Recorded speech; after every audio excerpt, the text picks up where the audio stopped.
Hi, I'm Dr. Selena Fisk, and welcome to this episode of Make Data Talk. In this podcast, I help you turn your spreadsheets into stories in a way that is practical, accessible, and hopefully a whole lot more useful than your grade 9 maths textbook. Often when I go into organisations, a question that I'm asked by the people that I'm visiting is, what data matters most for me? Now, I'm just going to lead the episode with a bit of a spoiler alert. The spoiler alert is that I actually don't have the answer to that question. You do. A few months back, I was working in Melbourne with an SEO company, so a search engine optimization company. And it was really interesting because they were talking to me about, the fact that they understand the data really well. They have metrics just coming from everywhere. Think about the amount of analytics that are available, say, on Google Analytics for any given website. And the reason I was working with them was because they wanted to be able to tell better data stories to their clients, because they said our clients come to us and they employ us and they buy our services to be able to increase their reach online. And obviously, when reach increases and more people are accessing and using a website, then ideally, when it's retail related, that translates ideally and in a perfect world into sales. So these business owners and CEOs were paying this SEO company to really, ideally, maximise the traction and the traffic to their website and increase sales. What these clients wanted from the SEO company was a summary of where the money had been spent. And essentially, they wanted to be able to justify the investment in the SEO company to be able to, tell the story about the increase in traffic and sales and all of that. But also be able to tell the story, of where to improve next and what areas they should be investing time and effort in building so that they could ideally, and in a perfect world, maximise their growth and their profit down the track. So these SEO analysts were presenting these really well-curated data stories to their clients, but they felt that the clients weren't overly receptive about those reports. They reported that the clients were often frustrated because they felt that they were struggling to see the impact of the money that they were spending. They had a lot more questions that the analysts, hadn't answered during the reporting back to them. And understandably, these staff said, right, well, we want to do it better. Now, while I'm not an expert in SEO data specifically, for me and the people that I work with, it actually doesn't matter to me what kind of data they're collecting and what they use. It's more important for me that we work through how to ask good questions and how to make good decisions about which data. So for me, I'm not an expert in SEO data. However, I do have a business and I've never paid an SEO company to look at my website, but I do know what metrics matter to me. So there was certainly some alignment between the things that they were talking to me about and some of the metrics that I value in my own website analytics. And I use Squarespace for my website, and Squarespace does some pretty good tracking. I get some pretty useful information out of it. So I could kind of understand, what the business owners were asking for. One of the first questions they asked me was, what do you think we should be reporting back to a client?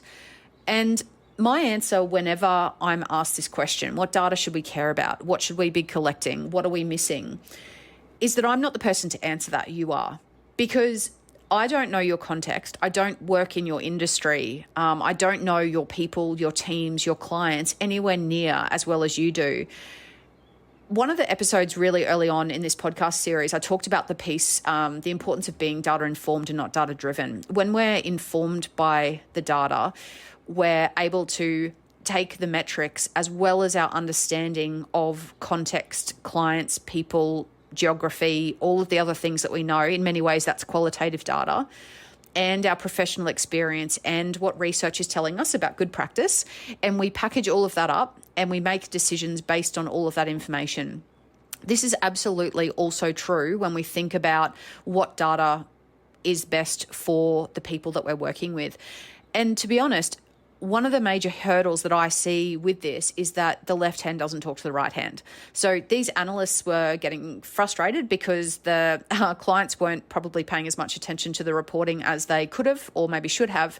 But equally, the clients felt that they weren't really having all of their questions answered, and what they were being given, wasn't serving them.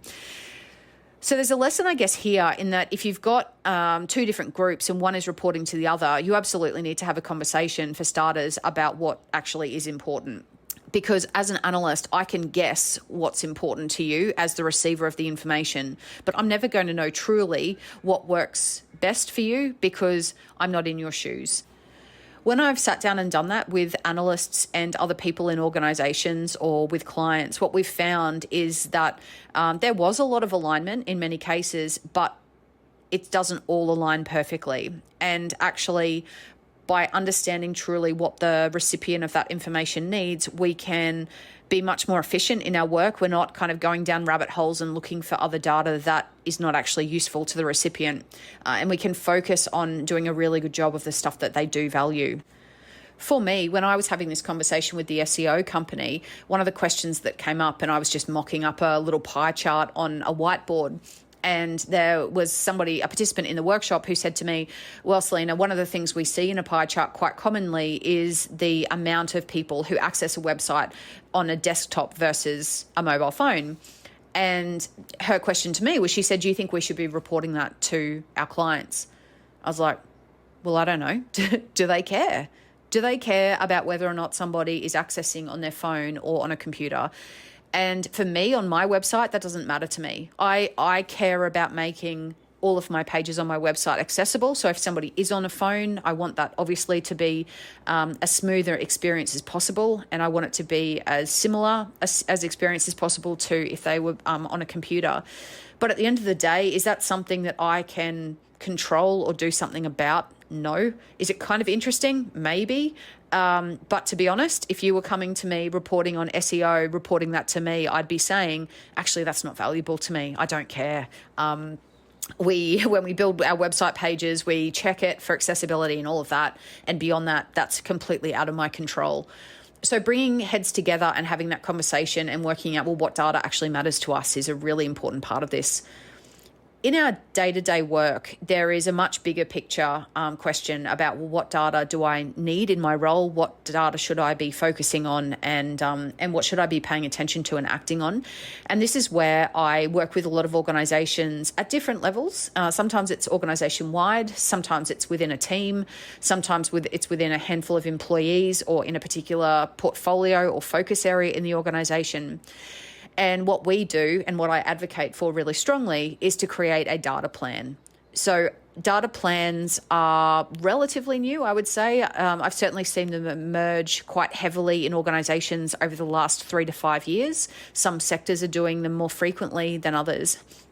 But what they do is they outline not only the types of data that are available, but they outline who uses the data and at what point and how do they use it. So you might have a particular metric that is used by multiple teams across the organization, but the data plan will mention that data type a couple of times, because the way that a senior executive is looking at that data might be different to how a middle leader or middle manager looks at that data. And then it might still be the same data set, but an employee might be looking at it at a different level. So data plans are a really good way of clarifying both for ourselves. So it could be that we run our own data plan and we create our own and we think about what we value when we use it, how we use it. If we're leading a team, we could start to co-construct one with members of our team, or if we're running an organization, it's a really good practice to have, because it starts to provide clarity for leaders and employees around, if you work here and we're saying we want you to use data to inform what you do, these are the parameters around that expectation. So we're moving from, rather than just saying really broadly, we want you to use data to inform your work, to actually, if you're working in this role, looking at this particular thing, this is the data that you use and this is what you value. There's 3 non-negotiables for me around data plans. They certainly are best when they're co-constructed with the people that are going to be using them. That's not one of my non-negotiables, but I would encourage you to think about, if you are doing it, even creating a draft that you can then float with other people and get their feedback on. But for me, the 3 non-negotiables, the first one is that there needs to be an inclusion of 2 columns that actually starts to document for people what we want you to be looking for in the data. So that first data storytelling question for me, what are the trends and insights? And then the second question, what do I do with it? The inclusion of those 2 columns sets a data plan apart from a schedule or a data audit that can take place. What that does is it actually gives people some parameters and expectations around what they should and could be looking for in the data that they're using, and also how they might be using that to inform their work.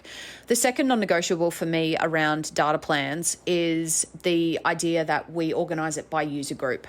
So rather than organising it by data type, we organise by who's actually using the data and how are they using it differently to the other people in the organisation. As I mentioned before, our executives might be looking at a really kind of overall summary, helicopter view summary statistic of a particular metric.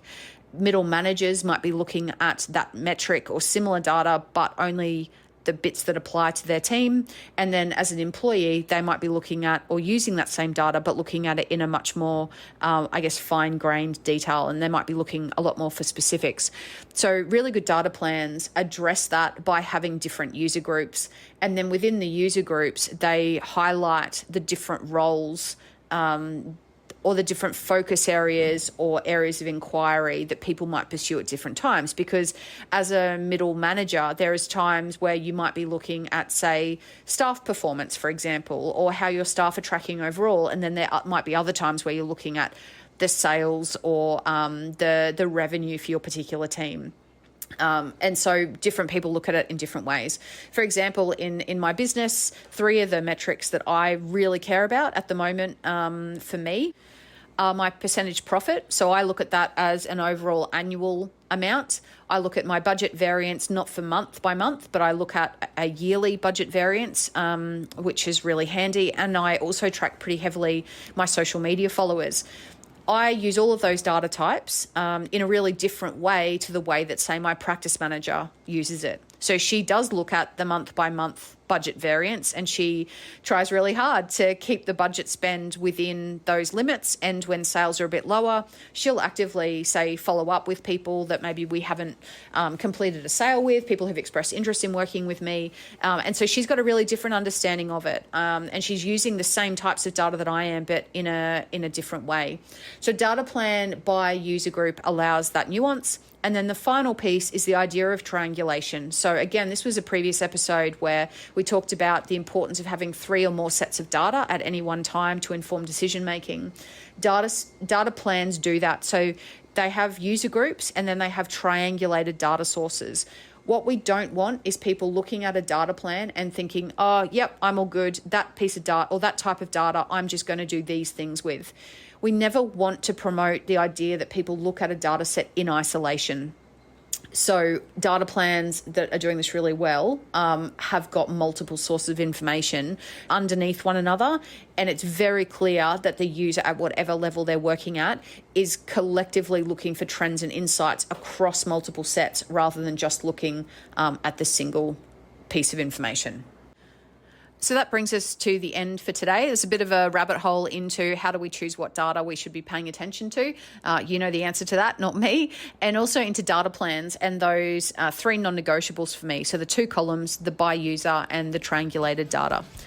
Thanks so much for joining us today on this episode of Make Data Talk. This podcast is now available as a newsletter on my LinkedIn profile. It's also called Make Data Talk. So if you ever wanted to look at the text and share it with anybody that you worked with and had a conversation about this, then that would be possibly a really good place to start.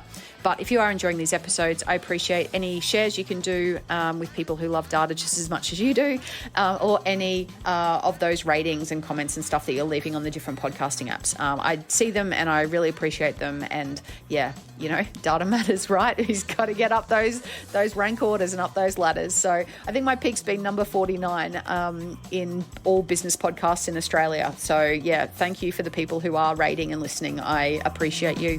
Have a good one and stay safe.